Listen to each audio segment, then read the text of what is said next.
Sidang yang akan digelar besok akan menggabungkan 3 terdakwa, yaitu Bribka Riki Rizal, Barada Richard Eliezer, dan juga Kuat Maruf.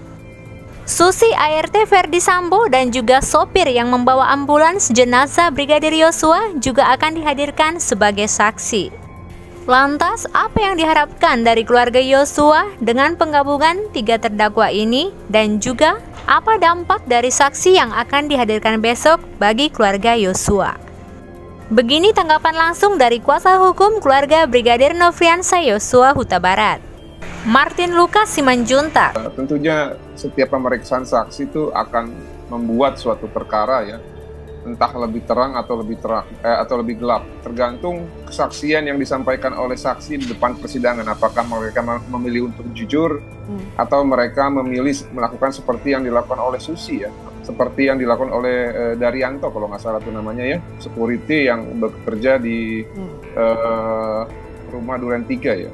Ya. Bagaimana yang bersangkutan dengan entengnya menyalahkan semua itu kepada Joshua. Ketika ditanya CCTV, dia bilang tanggung jawab Joshua. Ketika dia bilang CCTV rusak, dia sudah mengabarkan kepada Joshua. Seperti dia sudah tahu bahwa ketika dia mengatakan hal seperti itu, ya orangnya sudah tidak bisa lagi dikonfirmasi karena sudah meninggal ya.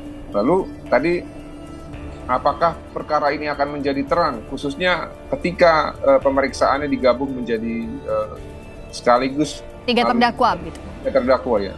Tentunya kalau kita berbicara mengenai perkara, kan perkara itu ada nomor register ya Mbak Rizka ya. Nah yang kita sayangkan adalah sejak awal perkara ini sudah di-splitsing. Kenapa di-splitsing? Karena yang pertama saksi fakta ataupun saksi yang melihat langsung sayangnya adalah ya para terdakwa juga ya, sehingga harus menggunakan metode penyampaian kesaksian melalui kesaksian yang disampaikan oleh terdakwa atau yang disebut dengan crown witnesses ya, atau saksi mahkota.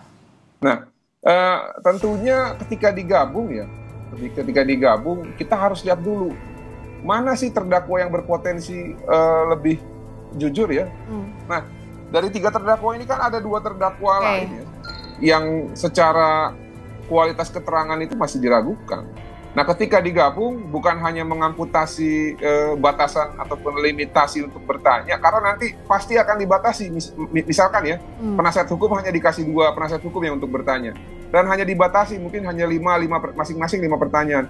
Ini kan tentu mengamputasi hak ya untuk menggali kebenaran material. Nah, yang kedua, ini yang gak kalah penting, bahwa nanti pada saat memberikan keterangan, menanyakan pertanyaan, bisa saja antara penasihat hukum ini memiliki antara terdakwa dan penasihat hukum memiliki kriteria ataupun kualifikasi pertanyaan yang kualitasnya itu berbeda.